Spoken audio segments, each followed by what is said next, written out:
ಮಂಡಕ್ಕಿ ಬಟ್ಟಿ ಕೆಲಸಕ್ಕೆ ಹೋಗ್ಬೇಕು, ಗುಜರಿ ಕೆಲಸಕ್ಕೆ ಹೋಗ್ಬೇಕು, ಹಮಾಲಿ ಕೆಲಸ, ಬೀಡಿ ಕಟ್ಟೋ ಕೆಲಸ, ಈ ತರ ನಾನಾ ನಮೂನೆಯ ಅಸಂಘಟಿತ ವಲಯದಲ್ಲಿ ಕೆಲಸ ಮಾಡುವಂತ ಜನ ಇಲ್ಲಿ ಇದ್ದಾರೆ. ದಾವಣಗೆರೆಯ ರಾಮಕೃಷ್ಣ ಹೆಗಡೆ ನಗರ ಹಾಗೂ ಚಂದ್ರೋದಯ ನಗರದಿಂದ ತೆರವುಗೊಂಡ ನಿವಾಸಿಗಳು ದೊಡ್ಡಬಾತಿ ಗ್ರಾಮ ಪಂಚಾಯತ್ ವ್ಯಾಪ್ತಿಯ ಖಾಲಿ ಜಾಗದಲ್ಲಿ ತಾತ್ಕಾಲಿಕವಾಗಿ ನಿರ್ಮಿಸಿರುವ ಶೆಡ್ಗಳಿಗೆ ಸ್ಥಳಾಂತರಗೊಂಡಿದ್ದು ಮೂಲಭೂತ ಸೌಲಭ್ಯಗಳು ಇಲ್ಲದೆ ಪರದಾಡುತ್ತಿದ್ದಾರೆ. ನಾವು ಬೆಳಿಗ್ಗೆ ಹೋಗಿ ದುಡಿದಪ್ಪ ಅಂದ್ರೆ ಒಂದು 300-400 ರೂಪಾಯಿ ದುಡಿತೀವಿ. ಏನ್ ಸವಲತ್ತು ಐತಂತ ಇಲ್ಲಿ ರಾತ್ರಿ ಹೆಣ್ಮಕ್ಳಿಗೂ ಮಕ್ಳು ಮರಿಗೆ ಇಕ್ಕೊಂಡಿರ್ಬೇಕು. ರಾತ್ರಿ ಬಂದು ನೋಡಿದ್ರೆ ಸೊಳ್ಳೆ ಅಂದ್ರೆ ಅಷ್ಟು ವಿಚಿತ್ರ ಸೊಳ್ಳೆ ಇರ್ತವೆ. ನಗರದ ಪಿಬಿ ರಸ್ತೆಯಿಂದ ಮಾಗಾನಹಳ್ಳಿ ರಸ್ತೆಯವರೆಗೆ ವರ್ತುಲ ರಸ್ತೆ ನಿರ್ಮಾಣಕ್ಕಾಗಿ ರಾಮಕೃಷ್ಣ ಹೆಗಡೆ ನಗರದಲ್ಲಿ ಒತ್ತುವರಿ ಮಾಡಿಕೊಂಡು ಮನೆಗಳನ್ನ ನಿರ್ಮಿಸಿಕೊಂಡಿದ್ದ ಕುಟುಂಬಗಳನ್ನ ಮಹಾನಗರ ಪಾಲಿಕೆ ಮತ್ತು ಜಿಲ್ಲಾಡಳಿತವು ಪೊಲೀಸ್ ಬಿಗಿ ಬಂದೋಬಸ್ತ್ನಲ್ಲಿ ಕಾರ್ಯಾಚರಣೆ ಮೂಲಕ ತೆರವುಗೊಳಿಸಿತ್ತು. ಅಲ್ಲದೆ ಆ ಕುಟುಂಬಗಳನ್ನ ತಾತ್ಕಾಲಿಕವಾಗಿ ನಗರದಿಂದ ದೂರ ಇರುವ ದೊಡ್ಡಬಾತಿ ಗ್ರಾಮ ಪಂಚಾಯತ್ ವ್ಯಾಪ್ತಿಗೆ ಒಳಪಡುವ ಸ್ಥಳದಲ್ಲಿ ತಾತ್ಕಾಲಿಕ ಶೆಡ್ಗಳಿಗೆ ಸ್ಥಳಾಂತರಗೊಳಿಸಲಾಗಿತ್ತು. ಕಾರ್ಯಾಚರಣೆ ನಡೆಸಿದ ಪರಿಣಾಮ ಅಲ್ಲಿನ ನಿವಾಸಿಗಳು ಅವರ ವಸ್ತುಗಳನ್ನು ಪೂರ್ಣ ಪ್ರಮಾಣದಲ್ಲಿ ತೆಗೆದುಕೊಂಡು ಹೋಗಲು ಸಾಧ್ಯವಾಗಿರಲಿಲ್ಲ. ಮುಸ್ಲಿಂ ಸಮುದಾಯದ ಕುಟುಂಬಗಳು ಜಾಸ್ತಿ ಇದಾವೆ. ಚಳಿಯಾಗಿ ಹೆಂಗ್ ಮಕ್ಕಬೇಕು, ಇಲ್ಲಿ ಹೆಂಗಿರ್ಬೇಕು, ಮೈ ಮಕ್ಕಳಂಗಿಲ್ಲ ಇರಂಗಿಲ್ಲ, ಏನ್ ಕೊಡ್ಬೇಕು ಏನಿಲ್ಲ ಅಂತಾರ. ಮೈ ಕೊರೆಯುವ ಚಳಿಯಲ್ಲಿ ಹಾಸಿಗೆಗಳಿಲ್ಲದೆ ಹಸುಗೂಸುಗಳು, ವೃದ್ಧರು, ಕಾಯಿಲೆ ಪೀಡಿತ ಮಕ್ಕಳು ರಾತ್ರಿ ಪೂರ್ಣ ನಿದ್ದೆ ಇಲ್ಲದೆ ಕಷ್ಟಪಡುವಂತಾಗಿದೆ. ಅಲ್ಲದೆ ಛಾವಣಿ ಇಲ್ಲದ ಶೆಡ್ಡುಗಳಲ್ಲಿ ರಾತ್ರಿ ವೇಳೆ ನರಿಗಳ, ವಿಷಜಂತುಗಳ ಉಪಟಳದಿಂದ ಭಯಭೀತರಾಗಿದ್ದೇವೆ ಎಂದು ನಿರಾಶ್ರಿತರು ಅಳಲು ತೋಡಿಕೊಂಡಿದ್ದಾರೆ. ಆರ್ಥಿಕವಾಗಿ ಸಾಮರ್ಥ್ಯ ಇರುವ ಕುಟುಂಬಗಳು ಹಗಲು ಹೊತ್ತು ಇಲ್ಲಿ ಇದ್ದು ರಾತ್ರಿಯಾದ ತಕ್ಷಣ ನಗರದ ಬಾಡಿಗೆ ಮನೆಯಲ್ಲಿ ಆಶ್ರಯ ಪಡೆಯುತ್ತಾರೆ. ಆದರೆ ಅತ್ಯಂತ ಬಡತನದ ಕುಟುಂಬಗಳು ಇಲ್ಲಿಯೇ ಆಶ್ರಯ ಪಡೆದು ಜೀವನ ನಡೆಸುತ್ತಿವೆ. ಜಿಲ್ಲಾಡಳಿತ ಕನಿಷ್ಠ ಮೂಲಭೂತ ಸೌಕರ್ಯಗಳನ್ನಾದರೂ ಕಲ್ಪಿಸಿ ನಮ್ಮನ್ನ ಇಲ್ಲಿಗೆ ತಂದು ಬಿಟ್ಟಿದ್ದರೆ ನಾವು ಜೀವನ ಸಾಗಿಸುತ್ತೇವೆ. ಆದರೆ ಇಲ್ಲಿ ಕನಿಷ್ಠ ಮೂಲಭೂತ ಸೌಕರ್ಯಗಳಿಲ್ಲದೆ ನಾವು ಜೀವನ ನಡೆಸುವುದು ದುಸ್ತರವಾಗಿದೆ ಎಂದು ಅಲ್ಲಿನ ನಿವಾಸಿಗಳು ನೋವನ್ನ ತೋಡಿಕೊಂಡಿದ್ದಾರೆ. ಇವತ್ತು ನೋಡಿ, ಇಲ್ಲಿ ನೋಡಿದ್ರೆ ಅವರಿಗೆ ಇರಕ್ ಮನೆ ಇಲ್ಲ, ಏನೇನಿಲ್ಲ.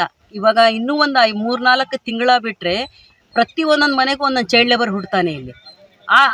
ಅದೆಲ್ಲ ಸರ್ಕಾರ ತನ್ನ ಗಮನದಲ್ಲಿ ಇಟ್ಕೊಂಡು ಆ ವ್ಯವಸ್ಥೆ ಮಾಡಬೇಕಾಗಿತ್ತು. ಇಲ್ಲಿ 500 ಕುಟುಂಬ ಇದೆ ಅಂತಂದ್ರೆ ಕನಿಷ್ಠ 50 ಇತರೆ ಸಮುದಾಯ ಸಿಗಬಹುದು. ಉಳಿದಿದ್ದ ಸಮುದಾಯ ಮುಸ್ಲಿಂ ಸಮುದಾಯ ಇಲ್ಲಿದೆ. ಏನು ಆ ಸಮುದಾಯ ಏನು ಪ್ರಶ್ನೆ ಮಾಡಲ್ಲ, ಏನು ಧ್ವನಿ ಎತ್ತಲ್ಲ ಅನ್ನೋ ಕಾರಣಕ್ಕೆ ಏನಾದರೂ ಆ ಥರ ಸರ್ಕಾರ ನಿರ್ಲಕ್ಷ್ಯ ಮಾಡ್ತಾ ಇದೆನಾ? ಮನೆ ಕಟ್ಕೊಡ್ತೀನಿ, ಅದು ಕಟ್ಕೊಡ್ತೀನಿ ಅಂತ ಹೇಳಿದ್ರೆ 1 ತಿಂಗಳ ಆಯ್ತು, ಯಾರು ಬಂದಿಲ್ಲ ಇನ್ನೊಂದು. ಇಲ್ಲಿ ನೋಡಕ್ಕೆ ಬರಕ್ಕೆ ಹೋಗಕ್ಕೆ 8 ಕಿಲೋಮೀಟರ್ ದೂರ ಆಗುತ್ತೆ. ಏನಾರ ಬೇಕಂತ ಹೇಳಿದ್ರೆ ಸಿಟಿ ಒಳಗೆ ಹೋಗ್ಬೇಕು. ಶೌಚಾಲಯದಲ್ಲಿ ಇಲ್ಲಿ ಏನಂತಂದ್ರೆ ಸರಿಯಾಗಿ ವ್ಯವಸ್ಥೆ ಇಲ್ಲ, ಕರೆಂಟ್ ಇಲ್ಲ, ಮಕ್ಕಳು ವಿದ್ಯಾಲಯದಾಗಿ ಏನು ಶಾಲೆ ಇಲ್ಲ, ಯಾವ ಬಸ್ಸು ಇಲ್ಲ. ಬರಕ್ಕೆ ಹೋಗಕ್ಕೆ ಬೇಕಂದ್ರೆ 100 ರೂಪಾಯಿ ರೊಕ್ಕ ಬೇಕು.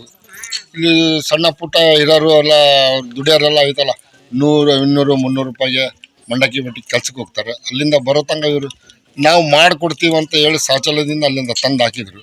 ಇಲ್ಲಿ ಎಂತೂ ಏನಾಗುತ್ತೆ, ಯಾರಿಂದ ಏನು ನಡೀತಿದೆ, ಇವ್ರ ಪರಿಣಾಮ ಏನು, ಇವ್ರು ಅಲ್ಲಿಂದ ತಂದು ಇಲ್ಲಿ ಹಾಕಿದ್ದೀವಿ, ಇವ್ರಿಗೆ ಏನು ಮಾಡಬೇಕು ಎಂತ ಅನ್ನೋದು ಒಬ್ಬರ ಮೇಲೂ ಏನು ಅಧಿಕಾರದವರು ಬಂದು ಯಾರು ನೋಡಿಲ್ಲ. 500 ಕುಟುಂಬಗಳಿಗೆ ಇಲ್ಲಿ ಅವರು ಸ್ಥಳಾಂತರ ಮಾಡಿದ್ದಾರೆ ಅಂತಂದ್ರೆ ಕನಿಷ್ಠ ಸೌಲಭ್ಯಗಳು ಇವರಿಗೆ ಒದಗಿಸ್ಕೊಡ್ಬೇಕಾಗಿತ್ತು. ಏನಂತಂದ್ರೆ ಈ ಥರ ಓಪನ್ ಫೀಲ್ಡಲ್ಲಿ ತೊಗೊಂಬಂದು ಜನರಿಗೆ ಬಿಟ್ಟಿದ್ದಾರೆ.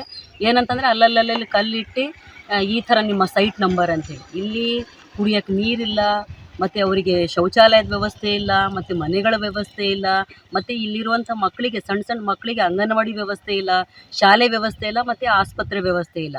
ಏನ್ ಸವಲತ್ತು ಐತಂತ ಇಲ್ಲಿ ರಾತ್ರಿ ಹೆಣ್ಮಕ್ಳಿಗೂ ಮಕ್ಳು ಮರಿಗೆ ಇಕ್ಕೊಂಡಿರ್ಬೇಕು. ಹಾವು ಚೋಳು ಎಲ್ಲದು ಮೊನ್ನೆ ಕಾಲಿಗೆ ಇದು ಮಾಡ್ತಿದಂತ ಹಾವು ಹೆಂಗ್ ಮಕ್ಕಬೇಕಿಲ್ಲಿ.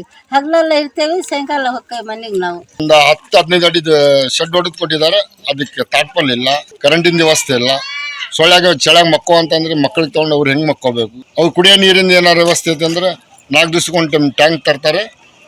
ಸಾಯಂಕಾಲ ಒಂದು 10 ಲೀಟರ್ ಡೀಸೆಲ್ ತಂದು ಜನರೇಟರ್ ಚಾಲು ಮಾಡ್ತಾರೆ. ಇಷ್ಟೆಲ್ಲ ಪ್ರಾಬ್ಲಮ್ ಇದೆ ಸರ್. ಮುಖ್ಯವಾಗಿ ಇವರಿಗೆ ಮನೆ ನಿರ್ಮಾಣ ಮಾಡ್ಕೊಡ್ಬೇಕಾಗಿರೋದು ಸರ್ಕಾರನೇ ಮಾಡ್ಕೊಡ್ಬೇಕು. ಯಾಕಂತಂದ್ರೆ 3 ಲಕ್ಷ ಕೊಟ್ಬಿಟ್ರೆ ಅವರಿಗೆ ಮನೆ ನಿಜವಾಗ್ಲೂ ಆಗಂಗಿಲ್ಲ.